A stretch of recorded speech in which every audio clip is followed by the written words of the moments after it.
Salut les miraculeurs, ici Octolady et bienvenue sur ma chaîne. Aujourd'hui, petite vidéo légère si on veut, car je vous propose juste un petit compte rendu de ce qui a été dit lors de la conférence de Thomas Astruc au Lucca Comics Festival en Italie, se déroulant du 30 octobre au 3 novembre dernier. Certaines informations que Thomas y a dévoilées se sont révélées très intéressantes et je me suis dit que pour tous ceux qui n'avaient pas les infos, ou Twitter, ou qui ne pouvaient pas lire l'anglais, ça pourrait toujours être intéressant. Et pour tous ceux qui se demandent où sont passés les reviews, le concours, les futurs projets, etc., j'en parlerai en fin de vidéo. Donc Thomas Astruc a donné une conférence à Lucas Comics.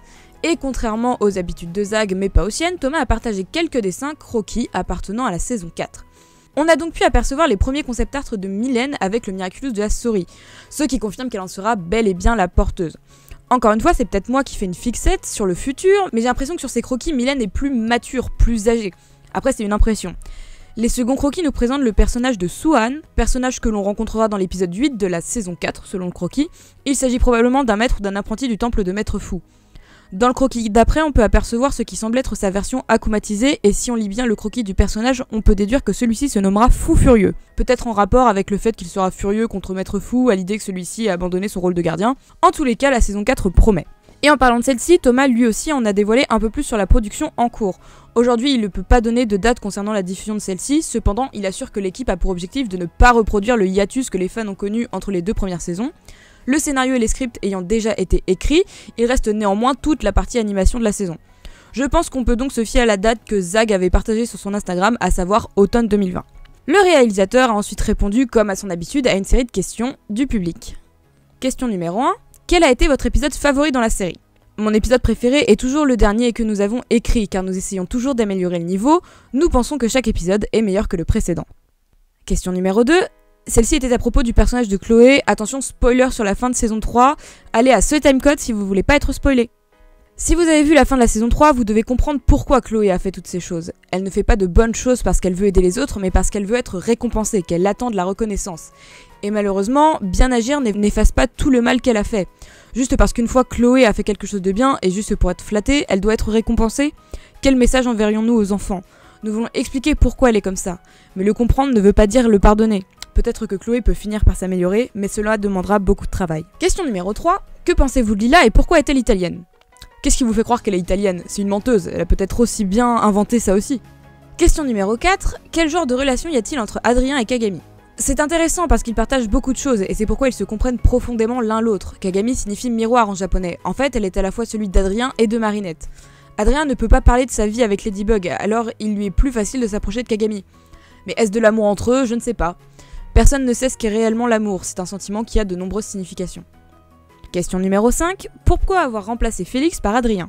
Le personnage de Félix était mystérieux et diabolique. Quand j'ai dû imaginer les réactions de Marinette à son égard, je ne comprenais pas comment elle pouvait être amoureuse d'un garçon comme celui-là, et j'ai alors pensé à Adrien. Question numéro 6. Quelle est la relation entre Gabriel et Nathalie ? C'est tellement compliqué. Nous avons en fait écrit une bande dessinée sur ce qui s'est passé avant Miraculous, depuis que Gabriel était adolescent, comment il a rencontré Emily et Nathalie, etc. Nous espérons pouvoir le sortir un jour. Question numéro 7. Quel est votre ship préféré ? Je les aime tous, difficile de choisir, mais ce qui était le plus compliqué à créer, mais aussi le plus intéressant, c'était celui de Nathaniel et Marc. Petite pause, donc voilà, pour ceux qui avaient un doute, le Marc-Aniel est bien officiel. Bisous. Question numéro 8. Quelle est la relation entre Marinette et Lucas ?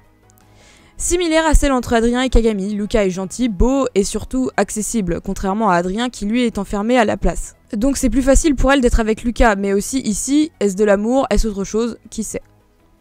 Question numéro 9. Si la mère d'Adrien aimait vraiment autant son fils, pourquoi ne l'a-t-elle jamais laissé aller à l'école elle non plus ? Toutes les réponses seront dans le comics, du moins en ce qui concerne l'histoire de Gabriel, donc je ne peux pas vous en dire plus, ce serait du spoiler.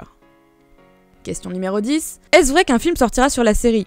Oui, c'est vrai, Jérémy Zag a écrit l'histoire et en sera le réalisateur. Je pense que ce sera intéressant car cela montrera une vision complètement nouvelle de cet univers. Il y aura aussi des chansons et j'en suis très heureux. Question finale. Pourquoi nous faites-vous toujours souffrir ? Parce que je sais que ça vous plaît. Il y avait d'autres questions durant l'interview, mais celles-ci étaient les plus intéressantes. D'ailleurs, je remercie chaleureusement les pages Miraculous Italy et Miraculous World pour avoir rapporté et traduit respectivement les questions. Voilà en ce qui concernait l'interview de Thomas Astruc à Lucas Comics. J'espère que ça vous aura plu ou au moins appris 2 ou 3 trucs intéressantes, du genre que le Marc-Aniel est canon. Parlons maintenant d'une forme de news un peu différente, des news du concours des 50 000 abonnés par exemple. Déjà, je voulais m'excuser auprès de tous les participants des concours. Vous laissez sans réponse est très injuste de ma part, mais ce qui était injuste était dès le départ de créer ce concours. Je m'explique. J'ai entendu vos messages lorsque vous me disiez que les concours de dessin étaient injustes car ceux qui ne savaient pas dessiner étaient désavantagés. Et vous avez été énormément à demander un concours d'écriture. Sauf que dès le départ, je savais que ça allait vraiment me saouler. Mais je voulais vous faire plaisir car effectivement, je n'avais jamais réfléchi à tous les abonnés qui ne savaient pas dessiner et qui du coup étaient pénalisés pour les concours. Donc j'ai rédigé des règles en pensant à un thème qui plairait plus ou moins à tout le monde, mais plus j'y songeais, plus je me disais que ça allait être une mauvaise idée, et le cas échéant, c'était une mauvaise idée.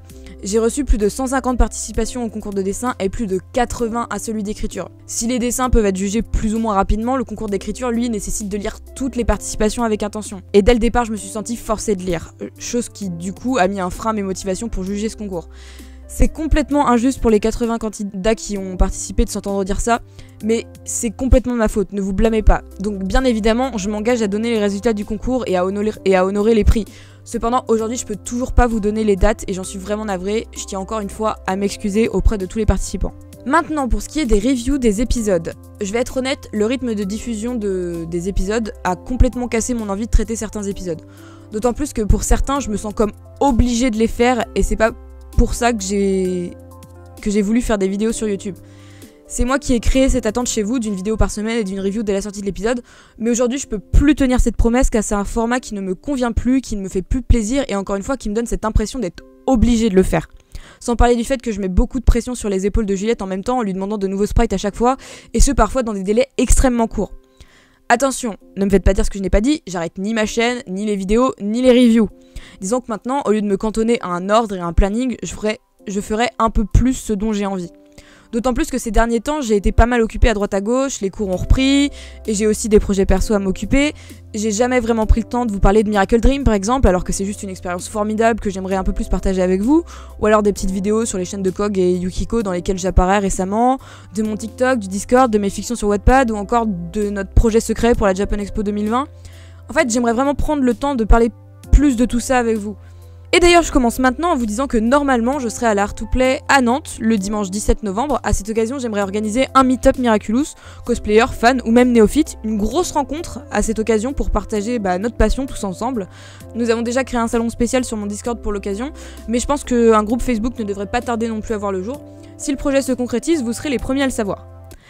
Voilà, je suis désolée que cette vidéo se soit transformée en vidage de sac, mais j'avais vraiment besoin de faire une petite mise au point pour repartir sur de bonnes bases avec vous, avec moi et avec la chaîne. Merci encore à vous d'être là. Aujourd'hui, vous êtes plus de 58 000 à suivre mes théories, mes histoires, mes opinions, et franchement, je pensais pas que ça arriverait un jour. Alors, encore une fois, merci beaucoup. C'était tout pour aujourd'hui les Miraculeurs. Je vous fais de gros bisous et je vous dis à bientôt.